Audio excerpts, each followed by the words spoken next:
며느리와 여행을 가던 날 옆자리 사람이 수갑을 들고 며느리를 체포하려 했습니다. 며느리가 숨겨왔던 경악스러운 정체가 밝혀지는 순간 저희 가족의 복수가 시작됐습니다. 저는 평생 식당을 운영하며 앞만 보고 살았습니다. 여행 한 번 못 가본 저를 위해 며느리가 난생 처음 해외여행을 준비해줬죠. 어머니, 이제 좀 쉬세요. 저만 믿고 따라오세요. 며느리 손을 잡고 비행기에 오른 순간까지도 마냥 행복했습니다.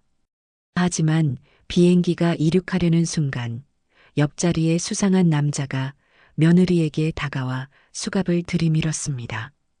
김미나 씨를 긴급 체포합니다.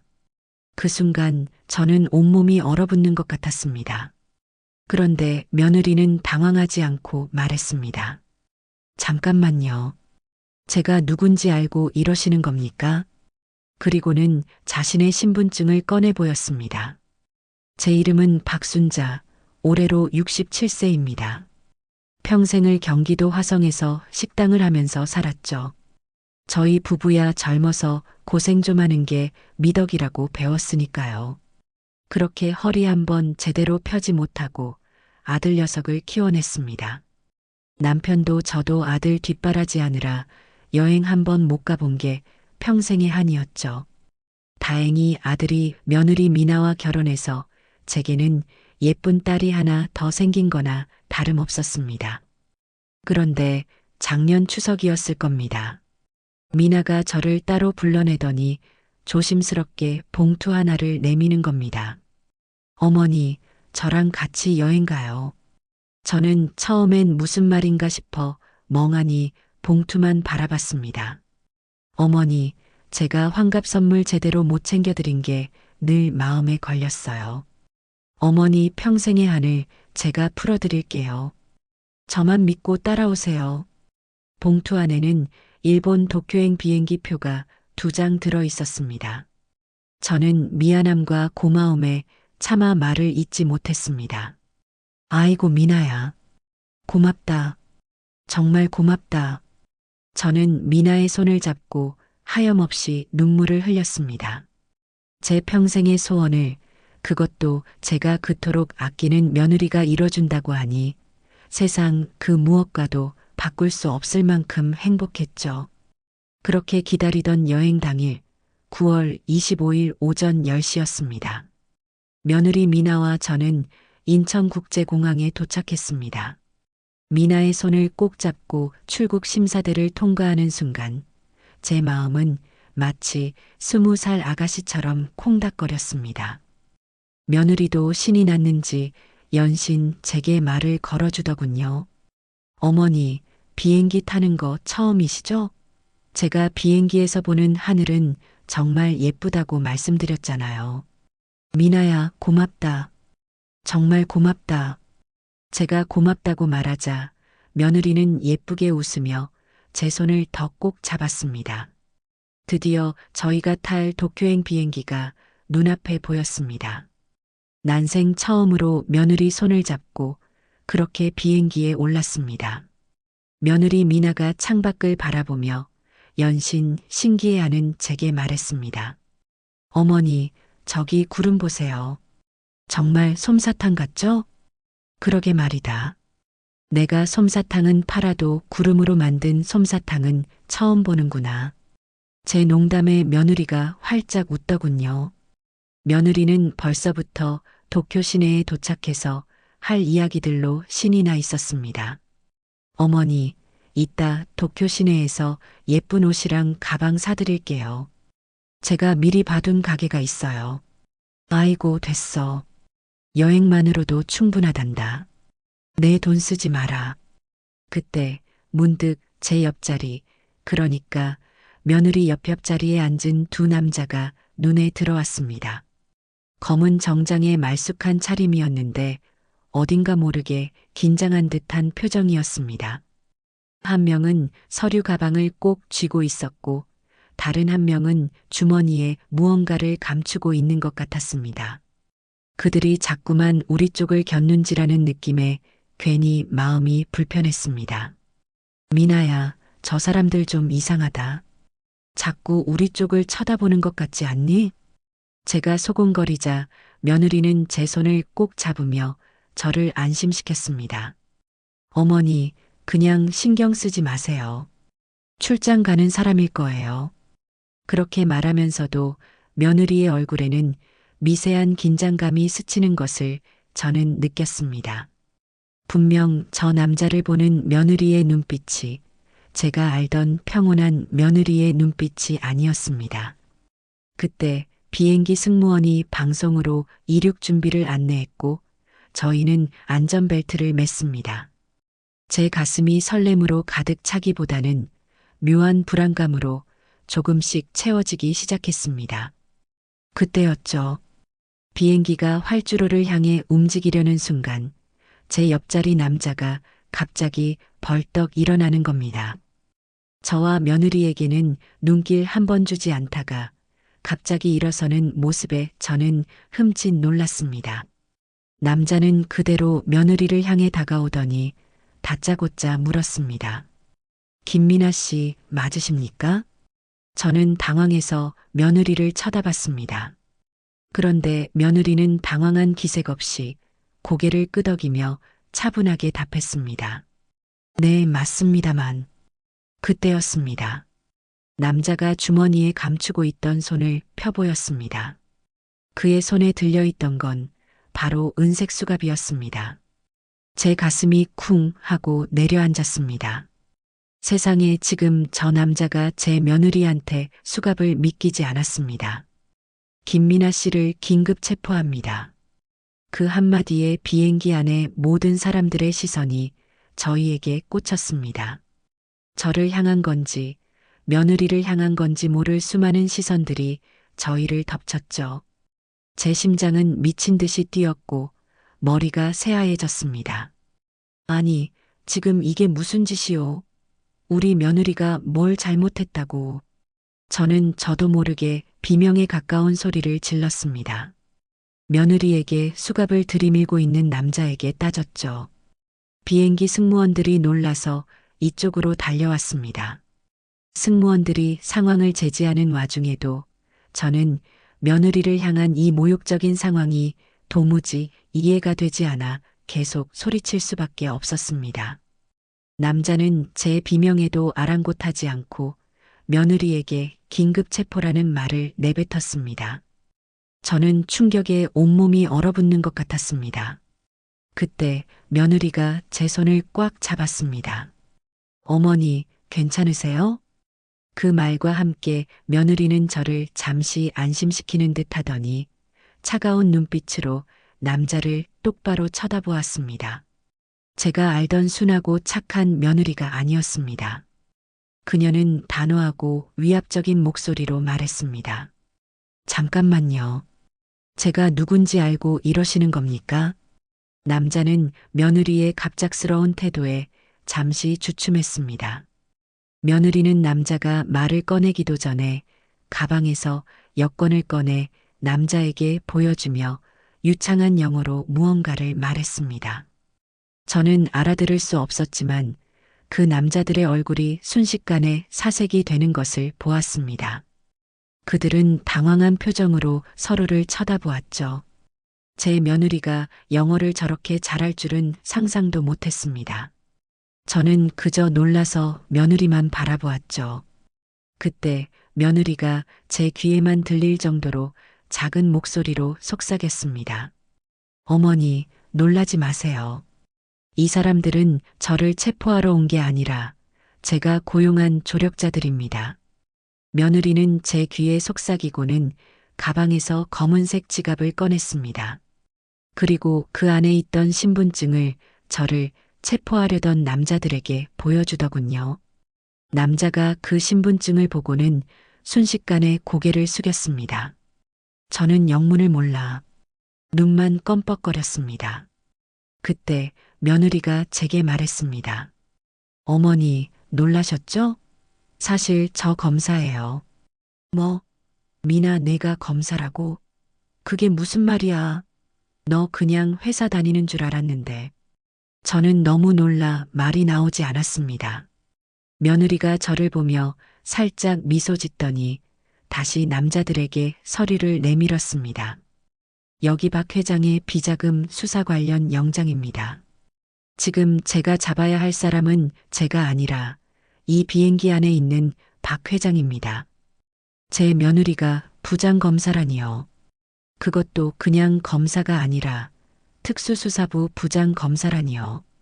저는 평생을 식당에서 콩나물값 깎아가며 살았는데 제 며느리가 이렇게 대단한 사람인 줄은 꿈에도 몰랐습니다. 며느리는 당황해서 어쩔 줄 몰라 하는 남자들을 보며 차갑게 말했습니다.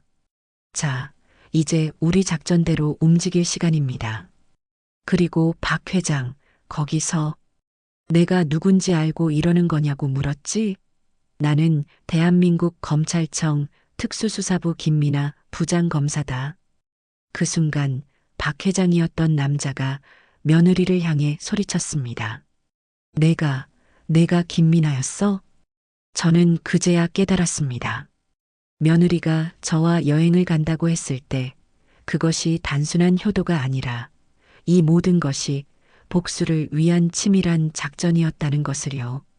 며느리는 조력자들을 시켜 수갑을 들고 오는 것처럼 상황을 연출해 저를 보호하면서도 박 회장의 방심을 유도했던 겁니다.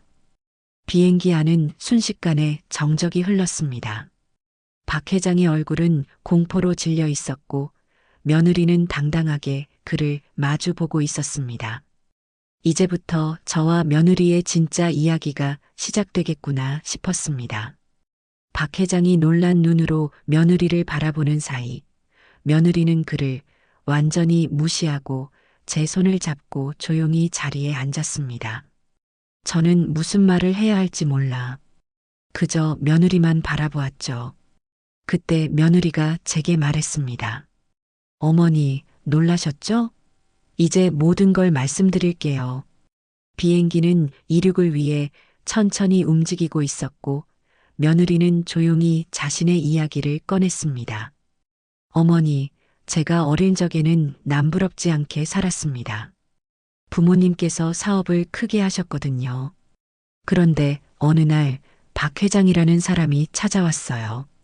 부모님께 새로운 사업에 투자하면 더 큰 돈을 벌 수 있다고 꼬드겼죠. 부모님은 박 회장을 믿고 전 재산을 투자하셨어요. 저는 그만 가슴이 철렁했습니다. 식당을 하면서 워낙 세상에 속는 사람들이 많다는 걸 봐왔으니까요. 내 아버지도 그렇고 나도 그렇고 그놈의 투자라는 게 얼마나 위험한 건데. 네, 맞아요. 결국 박 회장은 교묘한 사기 수법으로 부모님의 전 재산을 모두 가로챘어요. 부모님은 하루아침에 모든 걸 잃고 그 충격에 결국 돌아가셨습니다. 며느리는 담담하게 말했지만 저는 며느리의 눈에 맺힌 눈물을 보았습니다. 그 아이가 얼마나 큰 한을 품고 살았을지 그제야 알 것 같아 제 가슴이 찢어지는 듯 아팠습니다. 부모님의 장례를 치르고 저는 다짐했어요. 반드시 박 회장을 잡아 부모님의 억울함을 풀어드리겠다고요. 그래서 저는 복수하기 위해 검사가 되었습니다. 그리고 이번에 박 회장이 해외로 도피하려 한다는 정보를 입수하고 마지막으로 잡기 위해 이 여행을 준비한 거예요. 저는 며느리의 이야기를 들으며 아무 말도 할 수 없었습니다. 그저 며느리의 손을 잡고 눈물만 흘렸습니다. 제 며느리가 이렇게 끔찍한 한을 품고 살아왔다니 제 아들이라는 놈은 그걸 어떻게 모르고 살았을까. 제 마음이 너무 아파서 견딜 수가 없었습니다. 저는 며느리의 손을 더 힘껏 잡으며 속으로 다짐했습니다. 이젠 내가 우리 며느리의 한을 풀어줘야겠다고 말입니다. 제가 며느리의 손을 잡고 눈물을 흘리고 있을 때였습니다. 아까 며느리에게 수갑을 들이밀던 남자 중 한 명이 며느리에게 조용히 다가오더군요. 그리고는 저를 힐끔 쳐다보더니 며느리에게 귓속말로 속삭였습니다. 박 회장님이 경고하셨습니다. 더 이상 일을 벌이면 당신 부모처럼 될 거라고. 저는 그 말을 놓치지 않고 똑똑히 들었습니다. 당신 부모처럼 제 며느리가 평생 가슴에 묻고 살았던 끔찍한 비극이 바로 이 남자에게서 다시 튀어나오자 제 속이 부글부글 끓어오르기 시작했습니다. 어떻게 사람의 탈을 쓰고 그런 말을 할 수 있는지 손이 부들부들 떨렸습니다. 며느리는 그 말을 듣고도 태연한 척했지만 저는 그 아이의 눈빛이 흔들리는 것을 보았습니다. 그 남자들이 돌아간 후 저는 며느리의 손을 꼭 잡고 말했습니다. 미나야, 그동안 얼마나 힘들었니? 어머니, 괜찮아요. 저 괜찮습니다. 제가 선택한 길이에요. 아니, 괜찮지 않아. 내 자식과 다름없는 내가 이런 모멸적인 상황 속에서 혼자 싸워왔다니. 내가 어미로서 이걸 그냥 보고만 있을 순 없어. 저는 며느리의 손을 잡고 하염없이 눈물을 흘렸습니다. 제 며느리가 이렇게 대단한 사람인데도 저는 그 아이의 든든한 가족이 되어주지 못했다는 사실에 가슴이 아팠습니다. 미나야, 이제부터 혼자가 아니야. 더 이상 혼자 싸우지 마. 이제부터 나도 너와 함께 싸울 거야. 제가 굳은 결심을 밝히자 며느리는 놀란 표정으로 저를 바라보았습니다. 어머니, 내가 우리 며느리 복수하는 거 꼭 두 눈으로 봐야겠다. 그리고 그놈의 돈 때문에 우리 가족을 위협하는 놈들, 내가 반드시 다 쓸어버릴 거야. 저는 며느리의 손을 잡고 맹세했습니다. 이제는 며느리의 한이 제 한이 되었고, 저는 반드시 그 한을 풀어주겠다고 말이죠. 며느리는 제가 함께 싸우겠다는 말에 잠시 놀란 표정을 짓더니 이내 눈물을 닦으며 말했습니다. 어머니, 그럼 어머니 도움이 꼭 필요해요. 지금 박 회장이 비자금 USB를 기내 화장실에 숨겨놨을 거예요. 조만간 그걸 빼돌릴 겁니다. 그럼 내가 가서 찾아오면 되는 거니? 아니요, 어머니. 그건 너무 위험해요. 어머니는 제 조력자들과 접선해서 박 회장의 동태를 파악해 주셔야 해요. 제 조력자는 승무원으로 위장하고 있을 겁니다. 저는 며느리의 이야기를 듣고 고개를 끄덕였습니다. 평생 식당에서 김치 담그고 장사만 해봤지 이런 작전 같은 건 난생 처음이었지만 며느리를 위해서라면 뭐든지 할 수 있을 것 같았습니다. 며느리가 알려준 대로 비행기 맨 앞쪽 화장실 근처로 갔습니다. 그때 박 회장이 화장실 쪽을 자꾸 쳐다보는 것이 보였습니다. 며느리의 말이 맞았던 거죠. 저는 자연스럽게 화장실 앞에서 서성이기 시작했습니다. 그런데 박 회장이 저를 보더니 인상을 팍 쓰면서 말했습니다. 아줌마, 여기서 뭐 하는 거요? 빨리 자리로 돌아가요. 저는 조금도 쫄지 않았습니다. 오히려 그에게 해맑게 웃으며 말했죠.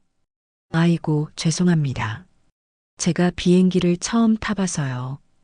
비행기 안에 화장실이 이렇게 좋은 줄 몰라서 구경하느라 그랬네요. 제 말에 박 회장은 어이가 없다는 듯 헛웃음을 치더군요. 세상에 별사람 다 보겠네. 구경 끝났으면 자리로 돌아가요. 그렇게 말하면서도 그는 저를 경계하는 눈빛을 거두지 못했습니다. 그때 제 뒤에서 지나가던 승무원 한 명이 저를 툭 치고 지나갔습니다. 저는 며느리가 알려준 대로 조력자와의 접선이라는 걸 알아차렸죠. 저는 박 회장에게 고개를 꾸벅 숙이고 자리로 돌아갔습니다. 이제부터가 진짜 시작이었습니다. 마침내 비행기가 도쿄에 도착했습니다. 박 회장은 공항에 내리자마자 경호원들과 함께 서둘러 사라졌습니다. 며느리와 저는 계획대로 다른 숙소에 묵었습니다. 며느리는 조심스럽게 말하더군요. 어머니, 이따 저녁에 아주 중요한 분을 만나야 해요. 저는 며느리가 말한 호텔 로비에서 기다렸습니다. 그때 한 남자가 저희 쪽으로 다가왔습니다. 나중에 알고 보니 그 사람은 국세청 직원이었습니다.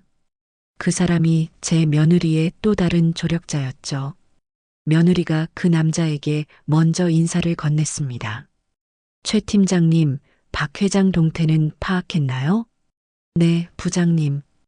박 회장이 도쿄에 있는 비밀 금고로 비자금을 옮기려 한다는 정보가 입수됐습니다. 저는 그들의 대화를 듣고는 며느리에게 물었습니다. 미나야, 그럼 이제 어떻게 해야 하는 거니? 며느리는 잠시 망설이더니 제게 말했습니다. 어머니, 오늘 밤 박 회장이 묵는 호텔에 잠입해서 증거를 확보해야 해요. 하지만 경비가 삼엄해서 저는 며느리의 말을 끊고 단호하게 말했습니다. 걱정 마라, 미나야. 내가 이 나이 되도록 남의 눈치 보는 것만큼은 누구보다 잘하거든. 내가 우리 며느리 복수하는 거 꼭 두 눈으로 봐야겠다. 며느리는 제 말에 웃으며 고개를 끄덕였습니다. 저와 며느리 그리고 국세청 직원까지 세 사람은 박 회장이 묵는 호텔로 향했습니다. 이제부터가 진짜 작전의 시작이었습니다. 제 며느리의 한을 풀어줄, 그리고 정의를 바로 세울 중요한 순간이 다가오고 있었죠. 저와 며느리 그리고 국세청 직원은 호텔방에 모여 작전을 점검했습니다. 며느리는 국세청 직원에게 받은 서류를 보며 깊은 한숨을 내쉬었습니다. 어머니, 이 서류를 보세요. 제가 부모님께 물려받아야 할 돈이 모두 박 회장 손에 들어갔습니다. 부모님이 돌아가신 후 박 회장은 유산을 조작해서 제 상속권마저 빼앗아 갔어요. 저는 그 말을 듣고 그만 억장이 무너지는 것 같았습니다. 제가 그동안 참아왔던 분노가 다시 치밀어 오르더군요. 제 며느리가 이렇게 끔찍한 일을 겪었는데 저는 아무것도 모르고 그저 평범한 삶을 살아왔다는 사실이 너무나 죄스러웠습니다. 아이고, 그놈이 어디까지 나쁜 짓을 한 거니? 내 자식의 목까지 빼앗아 갔단 말이야. 네, 어머니. 이 돈은 단순한 비자금이 아니에요. 제 부모님의 억울한 죽음과 제 인생이 담긴 돈입니다. 저는 이제 이 돈을 정의의 이름으로 되찾아올 겁니다. 며느리는 굳은 결심이 담긴 눈빛으로 말했습니다. 저는 며느리의 굳은 다짐을 보며 저도 모르게 눈물을 흘렸습니다. 제 며느리가 단순히 복수를 넘어 자신의 정당한 권리를 되찾으려 한다는 사실이 제게는 너무나 큰 의미로 다가왔습니다. 저는 며느리의 손을 꼭 잡고 말했습니다. 그래, 미나야. 내가 오라. 내 부모님도 그리고 너도 억울하게 빼앗긴 돈을 반드시 되찾아야지. 내가 너와 함께 그 돈, 아니, 그놈의 인생까지 전부 되찾아 줄게. 걱정 마라. 그렇게 저와 며느리는 서로의 마음을 확인하며 박 회장에게서 모든 것을 되찾아올 것을 다시 한번 다짐했습니다. 며느리와 작전을 짠 후 저는 호텔방에서 직원 유니폼으로 갈아입었습니다. 태어나서 처음 입어보는 호텔 직원 옷이 어찌나 어색하던지요. 하지만 제 며느리의 복수를 위해서라면 저는 못할 일이 없었습니다. 며느리가 제게 마지막으로 말했습니다. 어머니, 이 트레이에 있는 주스, 박 회장님께 꼭 전달해 주세요. 주스 잔 밑에 있는 장치가 박 회장님의 USB 데이터를 복제할 겁니다. 그리고 조심하세요. 저는 며느리의 말을 듣고 고개를 끄덕였습니다. 박 회장이 묵는 객실 문 앞에 도착해 벨을 누르자 경호원이 문을 열어주었습니다. 저는 당당하게 말했죠. 손님, 호텔에서 무료로 제공하는 건강 주스입니다. 경호원이 저를 훑어보더니 안으로 들어가 박 회장에게 보고했습니다. 이윽고 박 회장이 거만한 표정으로 문 앞으로 나오더군요. 그는 저를 보더니 인상을 찌푸렸습니다. 비행기에서 그 아줌마 아니야? 당신 뭐 하는 사람이야? 저는 최대한 능청스럽게 웃으며 답했습니다. 아이고, 손님. 제가 여기서 일한 지 얼마 안 돼서요. 죄송합니다. 건강 주스입니다. 드시면 피로가 싹 풀리실 겁니다. 박 회장은 한참 저를 뚫어지게 보더니 의심 없이 주스를 받았습니다. 그가 주스를 마시는 동안 며느리의 조력자들이 금고 속 USB에 접근해 데이터를 복제하기 시작했습니다. 모든 것이 완벽하게 진행되고 있었습니다. 그런데 그가 주스를 다 마신 후 저를 똑바로 쳐다보며 말했습니다. 아줌마, 왠지 모르게 당신이 내 과거의 누군가를 닮았는데 누굴 닮았는지 통 생각이 안 나네.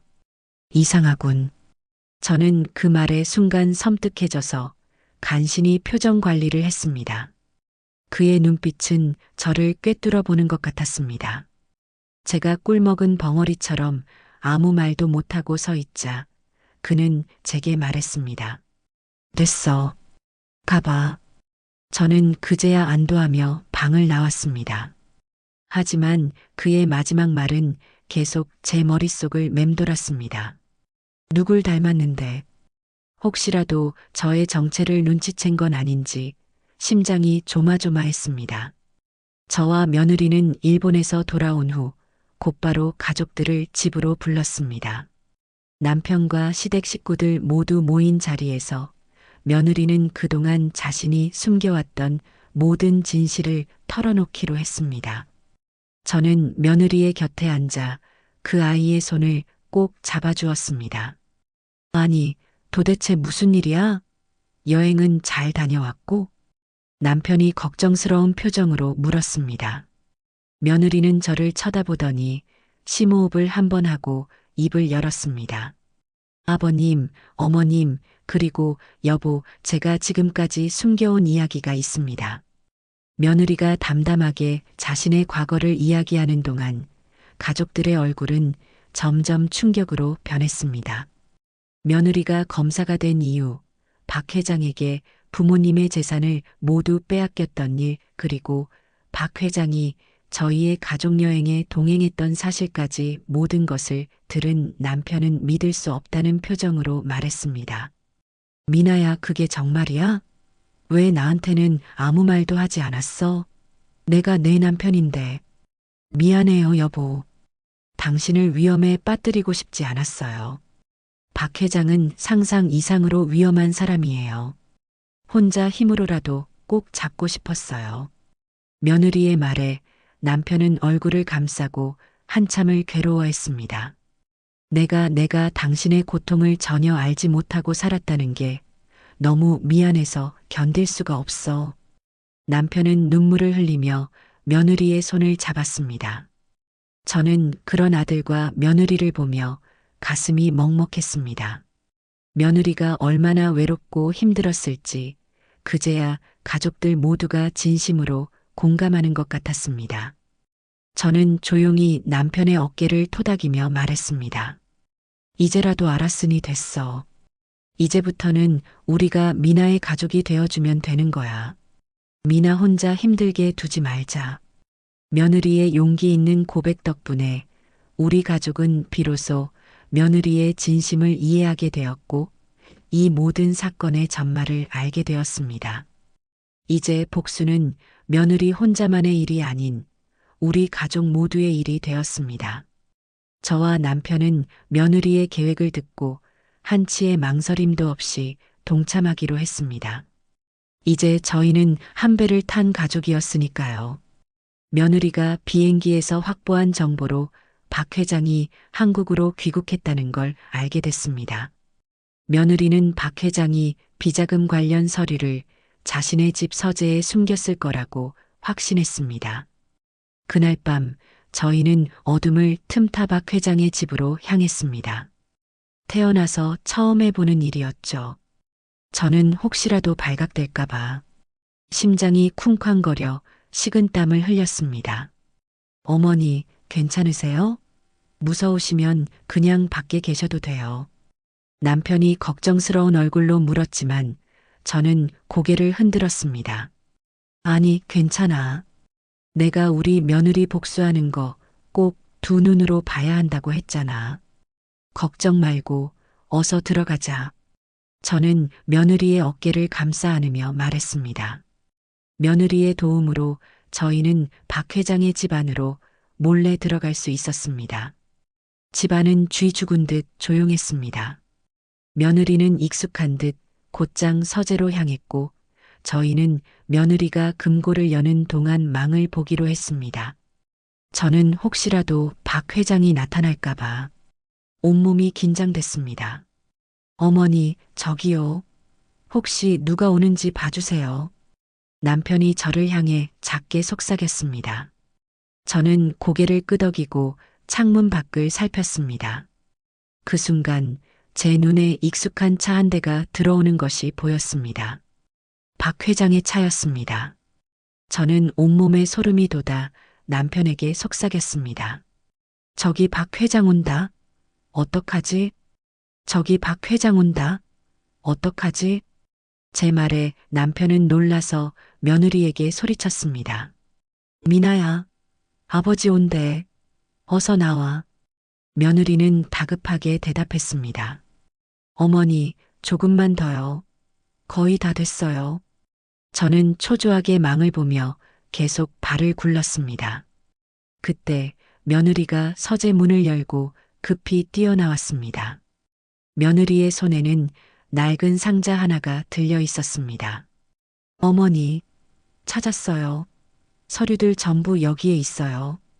우리는 모두 숨죽이며 박 회장의 차가 집 앞에 멈추는 것을 지켜봤습니다. 며느리는 저와 남편의 손을 잡고 조용히 뒷문으로 빠져나왔습니다. 그렇게 저희는 박 회장의 집을 무사히 벗어날 수 있었습니다. 차에 올라탄 후 며느리는 조심스럽게 상자를 열었습니다. 그 안에는 먼지가 쌓인 장부들과 함께 오래된 편지 한 통이 들어 있었습니다. 며느리가 그 편지를 읽어내려가자 저는 며느리의 얼굴이 하얗게 질리는 것을 보았습니다. 편지에는 이렇게 쓰여 있었다더군요. 내 놈들이 내 제안을 거절한 것을 후회하게 될 거다. 내 놈들의 재산뿐만 아니라 내 딸의 상속권까지 내가 가져갈 테니 두고 보거라. 그 글을 본 며느리는 결국 눈물을 터뜨렸습니다.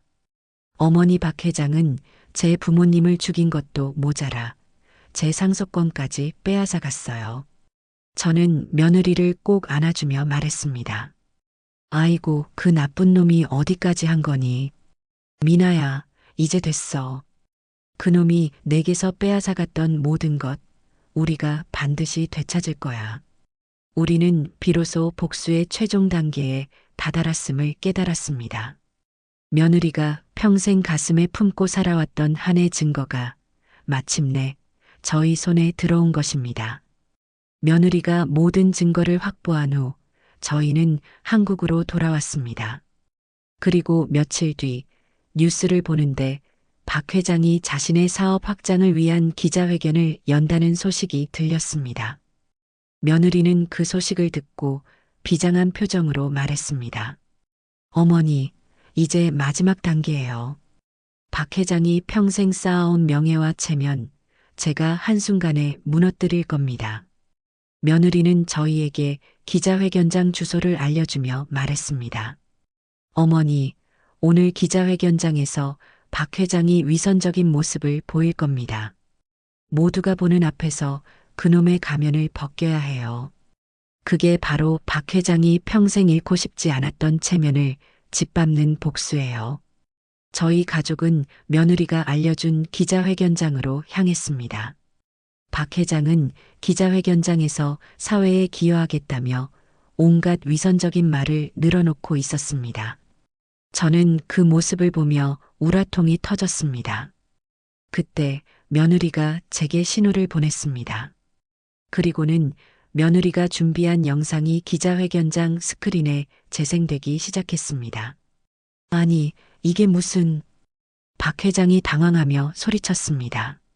스크린에는 박 회장이 비자금을 관리하는 CCTV 영상이 나오고 이어 며느리 부모님에게 보냈던 협박 편지의 음성 파일이 흘러나왔습니다. 내 놈들이 내 제안을 거절한 것을 후회하게 될 거다. 내 놈들의 재산뿐만 아니라 내 딸의 상속권까지 내가 가져갈 테니 두고 보거라. 기자들은 충격에 휩싸였고 플래시가 연신 터져 나왔습니다.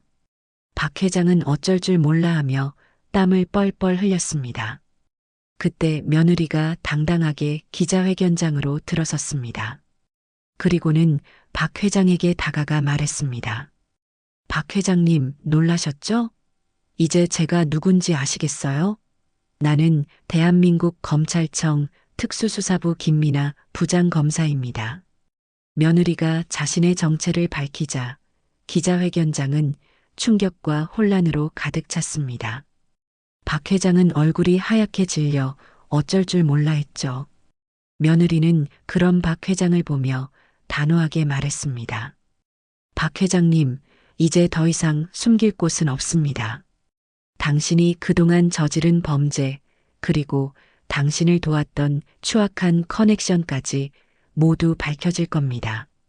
며느리가 미리 준비해둔 명단을 스크린에 띄우자 기자들은 경악했습니다. 그 명단에는 박 회장과 결탁했던 유명 정치인들과 재계 인사들의 이름이 적혀 있었죠.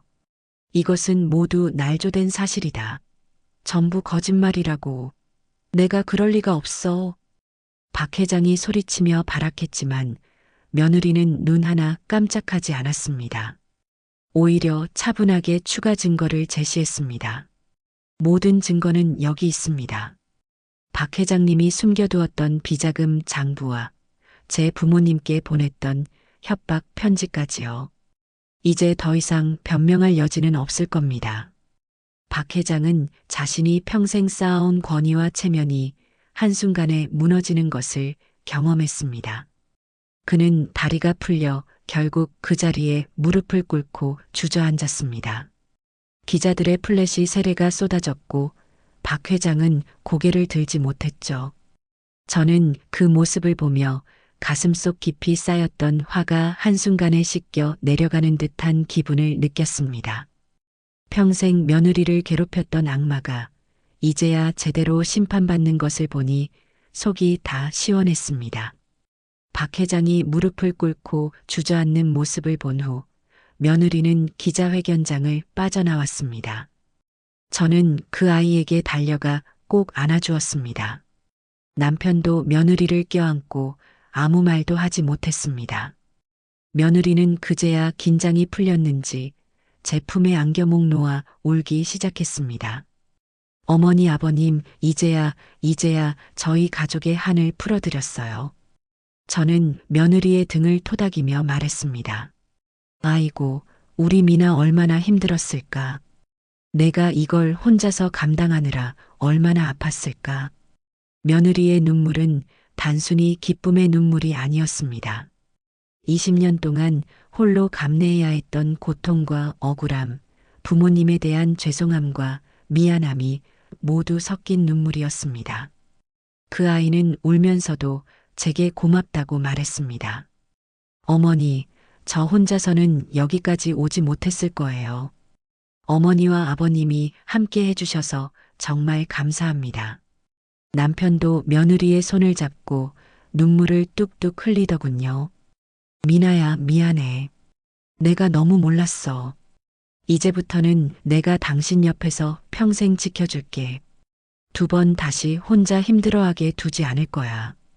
우리는 세 사람이 한 덩어리가 되어 서로를 안아주었습니다.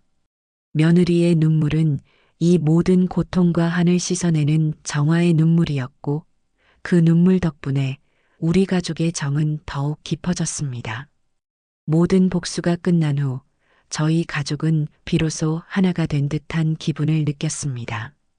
며느리가 그동안 쌓였던 서름을 모두 쏟아낸 후 저희 가족은 거실에 모여 앉았습니다. 다들 아무 말도 하지 않았지만 그 침묵 속에서 서로를 향한 깊은 이해와 미안함이 느껴졌습니다. 남편은 며느리의 손을 잡고 눈물을 닦아주며 말했습니다. 미나야, 미안해. 내가 너무 바쁘다는 핑계로 당신을 제대로 챙기지 못했어. 당신의 어깨가 그렇게 무거웠는데 나는 아무것도 모르고. 며느리는 고개를 젓고 말했습니다. 아니에요, 여보. 제가 말하지 않았는걸요. 제가 혼자 짊어져야 할 일이라고 생각했어요. 그 모습을 지켜보던 저는 마음속으로 수없이 반성했습니다. 며느리가 일에만 매달리는 것을 보며 일 중독이 아니냐고 걱정만 했지. 그 아이의 마음속에 어떤 고통이 있었는지 헤아리지 못했으니까요. 제가 며느리의 손을 맞잡고 말했습니다. 미나야, 이제부터는 일찍 좀 들어와. 아들놈도 내가 밤늦게까지 일한다고 걱정 많이 했단다. 제 말에 며느리는 저를 쳐다보며 환하게 웃었습니다. 그 웃음은 평소에 억지로 지었던 웃음이 아닌 진심으로 행복해하는 웃음이었습니다. 그리고 아들 녀석아, 이제부터는 내가 미나를 지켜줘라. 내 옆에 있는 사람이 얼마나 대단한 사람인지 이제 알았지? 내가 미나의 가장 든든한 방패가 되어줘야 한다. 남편은 제 말에 고개를 끄덕이며 며느리를 꼭 안아주었습니다. 박 회장과의 사건을 통해 저희 가족은 비로소 겉으로만 맺어진 관계가 아닌 서로의 아픔을 보듬어주고 함께할 수 있는 깊은 가족애와 신뢰를 얻게 되었습니다. 그날 이후 저희 가족은 이전과는 비교할 수 없을 만큼 단단한 공동체가 되었습니다. 저희 가족이 하나가 된 후 며느리는 박 회장을 구속하기 위한 모든 준비를 마쳤습니다. 며느리가 확보한 증거들은 박 회장의 모든 죄를 낱낱이 밝혀냈죠. 그의 비자금 장부, 협박 편지, 그리고 그와 결탁했던 사람들의 명단까지 모든 것이 드러났습니다. 며칠 뒤 뉴스에서는 박 회장의 구속 소식이 연일 보도되었습니다. 저희 가족은 뉴스를 보며 서로를 바라보았죠. 남편은 며느리의 손을 꼭 잡고 말했습니다. 미나야, 당신이 해냈어. 정말 대단해. 며느리는 그저 말없이 웃었습니다. 평생 돈과 권력만 쫓던 박 회장은 결국 모든 것을 잃고 차가운 감옥에 갇히게 되었습니다. 그가 모았던 천문학적인 액수의 비자금은 모두 국고로 환수되었고 며느리 부모님의 억울한 죽음도 재조사되어 명예를 회복했습니다. 저는 며느리를 보며 물었습니다. 미나야, 이제 마음이 좀 편안하니? 며느리는 제게 말했습니다. 네, 어머니. 이제야 비로소 제자리로 돌아온 것 같아요. 이 모든 게 꿈만 같습니다.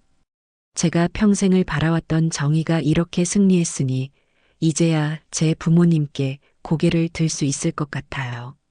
저는 며느리의 어깨를 감싸 안아주었습니다. 며느리는 자신의 신념과 정의를 지켜냈고 그로 인해 잃어버렸던 가족의 돈과 명예까지 모두 되찾았습니다. 돈이 전부라 생각했던 박 회장은 모든 것을 잃었고 제 며느리는 가장 소중한 가치를 지켜내며 진정한 승리를 이룬 것입니다. 며느리가 박 회장의 비자금 서류를 모두 검찰에 넘긴 후 박 회장은 결국 구속되었습니다. 모든 뉴스가 박 회장의 구속 소식으로 떠들썩했죠. 평생을 돈과 권력만 쫓던 그가 감옥에 갇히는 모습을 보니 저는 통쾌하면서도 씁쓸한 마음이 들었습니다. 그렇게 한동안 평화로운 시간이 흘렀습니다. 그런데 어느 날 며느리가 우편함에서 편지 한 통을 꺼내 들더군요. 어머니, 박 회장님이 보낸 편지예요. 며느리가 편지를 읽어내려가는 동안 저는 조용히 그 아이를 지켜보았습니다. 며느리의 눈가가 촉촉해지더군요. 며느리는 한참을 편지를 읽더니 제게 편지를 건네주었습니다. 박 회장이 며느리에게 보낸 마지막 편지였습니다. 김미나 검사님께 나는 평생 돈과 권력이 전부인 줄 알았소. 돈이 있으면 모든 것을 가질 수 있고 권력이 있으면 누구도 나를 건드릴 수 없다고 생각했지. 그래서 당신 부모님도 당신의 가족도 내 발 아래 둘 수 있을 거라 생각했소. 하지만 마지막에 남는 건 결국 사람이더군. 나는 평생을 돈과 권력으로 채우려 했지만 마지막에 아무도 내 곁에 남지 않았소. 하지만 당신은 다르더군. 당신 옆에는 당신을 믿어주고 함께 싸워주는 가족들이 있지 않소? 당신의 그 가족에는 내가 평생을 살아오며 단 한 번도 가져보지 못한 것이었소. 이제야 당신이 왜 그토록 나를 미워했는지 알 것 같소. 당신의 정의가 이겼소. 나는 모든 것을 잃었지만 당신은 모든 것을 지켜냈더군. 당신이 진정한 승자여. 당신을 너무 늦게 이해해서 미안하오. 미나 검사. 저는 박 회장의 편지를 읽으며 한숨을 내쉬었습니다. 돈이 전부라 생각했던 그가 마지막에 깨달은 것은 결국 사람이었다니. 며느리는 편지를 다시 접으며 말했습니다. 어머니, 저는 복수를 통해 얻은 통쾌함보다 제가 지켜낸 가족과 사랑의 가치가 얼마나 큰지 다시 한번 깨달았어요. 박 회장님은 평생 깨닫지 못했던 것을 저는 이미 가지고 있었던 거죠. 며느리는 박 회장의 편지를 한참 동안 읽고 또 읽었습니다. 저는 그 아이의 표정을 가만히 살펴보았죠. 통쾌함이나 분노가 아닌 무언가 홀가분하고 편안한 표정이었습니다. 며느리는 편지를 접어 제게 돌려주며 말했습니다. 어머니, 저는 이 사람을 용서하는 게 아니에요. 저는 며느리의 단호한 말에 고개를 갸웃거렸습니다. 그럼 복수를 끝내고도 아직 마음이 편치 않은 거니? 아니요, 편안해요. 저는 박 회장을 용서하는 게 아니라 그에게 쏟아부었던 제 분노와 고통으로부터 스스로를 해방시키는 거예요. 이제는 더 이상 그 사람 때문에 제 인생을 낭비하고 싶지 않아요. 저는 그 말을 듣고 가슴이 뭉클했습니다. 제 며느리가 얼마나 성숙한 사람인지 다시 한번 깨달았죠. 며느리가 복수라는 감정에 매달리지 않고 자신의 행복을 위해 한 발짝 나아가는 모습이 너무나 대견했습니다. 저는 며느리를 꼭 안아주며 말했습니다. 아이고, 우리 미나 비로소 자유로워졌구나. 그래, 내 말이 맞아. 이제 너를 괴롭혔던 모든 것에서 벗어나서 너의 삶을 살아야지. 그날 밤 며느리는 오랜만에 평온한 얼굴로 잠이 들었습니다. 평생의 짐을 내려놓은 듯 깊이 잠든 그 아이의 얼굴을 보며 저는 며느리가 진정한 승리를 이뤘음을 직감했습니다. 박 회장을 무너뜨린 것도 승리지만 그보다 더 값진 승리는 바로 자기 자신을 지켜낸 것이었으니까요. 모든 사건이 끝나고 며느리는 이제 검사로서의 삶에만 매달리지 않겠다고 말했습니다. 그래서 저희는 다시 여행을 떠나기로 했습니다. 이번에는 박 회장을 잡는다는 목적 없이 오직 저와 며느리 단둘이 함께하는 진짜 여행이었죠. 저는 비행기에 오르기 전 며느리의 손을 잡고 말했습니다. 미나야, 이번엔 내 손 놓지 말아라. 혹시라도 또 누가 수갑을 가져올까봐 겁나네. 며느리가 제 말에 환하게 웃으며 대답했습니다. 어머니, 이제 그런 일은 없을 거예요. 저를 믿고 편하게 즐기기만 하세요. 저희는 창가 자리에 앉아 비행기가 이륙하는 것을 바라보았습니다. 이제는 불안감이 아닌 평화로움과 행복함만이 제 마음을 채웠죠. 며느리가 제게 물었습니다. 어머니, 이번 여행은 어떠세요?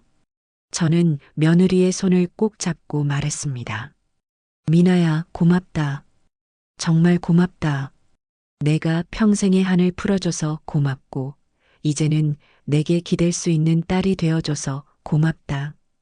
우리 미나, 이제부터가 우리들의 진짜 여행이야. 그동안 혼자서 외롭게 싸워온 너의 삶도 이제는 내가 함께 할게. 저는 며느리의 손을 잡고 따뜻한 눈물을 흘렸습니다. 며느리도 제 손을 맞잡고 눈물을 훔치더군요.